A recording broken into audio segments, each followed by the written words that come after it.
नमस्कार विद्यार्थी मित्रांनो, बघा सरळ सेवा असेल, पोलीस भरती असेल, त्या परीक्षांचा खूप फेवरेट प्रश्न आहे बघा, हे सिम्प्लिफिकेशनचा. विद्यार्थी मित्रांनो, बरेच विद्यार्थी काय करतात, सरळ सरळ बघा 625 चा वर्ग कुणाचा वर्ग आहे? 625 25 चा, 144 कुणाचा आहे? 12चा. या दोघांची बेरीज करतात, उत्तर लिहून टाकतात. 12 आणि 25 37. तसं करायला जमत आपल्याला नाही. याच्यामध्ये एक ऑर्डर असते, ती ऑर्डर आपल्याला फॉलो करावी लागते. बघा विद्यार्थी मित्रांनो, पहिल्यांदा जो मधला स्क्वेअर रूट आहे ते आपल्याला सोडायचं. बघा कुणाचा वर्ग आहे? 625 25चा. मग विद्यार्थी मित्रांनो, त्याच्या जागी आपण 25 लिहिणार. 144 अधिक किती? 25. आता यांची बेरीज करायची असते आधी, बरोबर का? यांची बेरीज करा. यांची बेरीज किती येते?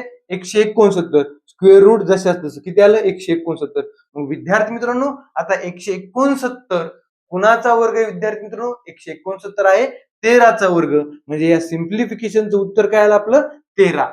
धन्यवाद.